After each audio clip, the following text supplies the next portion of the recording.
Chapter 52. Zedekiah was 21 years old when he became king, and he reigned in Jerusalem 11 years. His mother's name was Hamutal, the daughter of Jeremiah from Libnah. But Zedekiah did what was evil in the Lord's sight, just as Jehoiakim had done.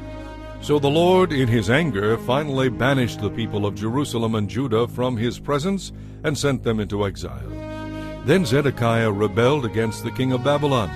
So on January 15th, during the 9th year of Zedekiah's reign, King Nebuchadnezzar of Babylon led his entire army against Jerusalem.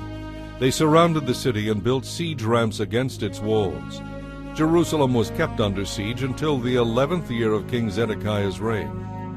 By July 18th of Zedekiah's 11th year, the famine in the city had become very severe, with the last of the food entirely gone. Then a section of the city wall was broken down, and all the soldiers made plans to escape from the city.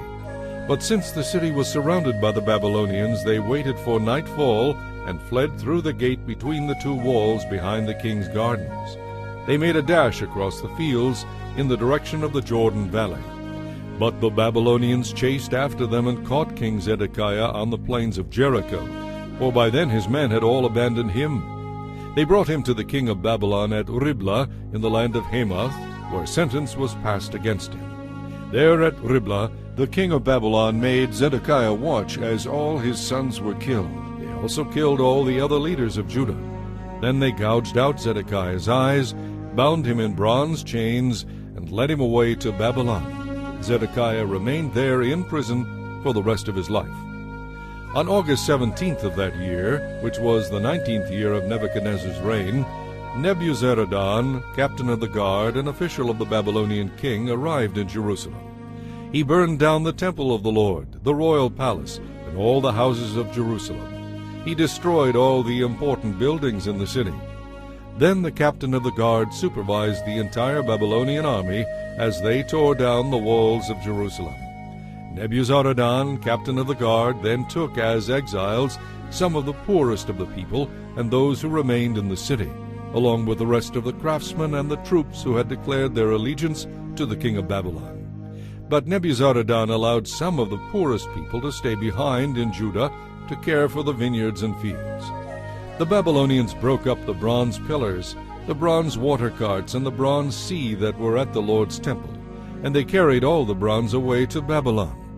They also took all the pots, shovels, lamp snuffers, basins, dishes, and all the other bronze utensils used for making sacrifices at the temple.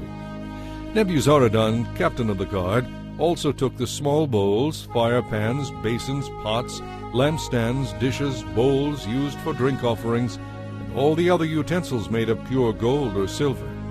The bronze from the two pillars, the water carts, and the sea with the 12 bulls beneath it was too great to be measured. These things had been made for the Lord's temple in the days of King Solomon. Each of the pillars was 27 feet tall and 18 feet in circumference. They were hollow, with walls 3 inches thick. The bronze capital on top of each pillar was 7.5 feet high and was decorated with a network of bronze pomegranates all the way around. There were 96 pomegranates on the sides and a total of 100 on the network around the top. The captain of the guard took with him as prisoners Seraiah the chief priest, his assistant Zephaniah, and the 3 chief gatekeepers.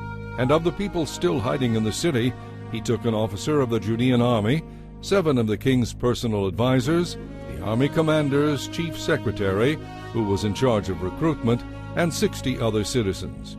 Nebuzaradan the commander took them all to the king of Babylon at Riblah.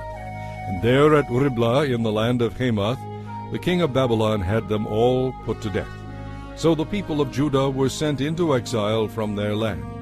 The number of captives taken to Babylon in the 7th year of Nebuchadnezzar's reign was 3,023.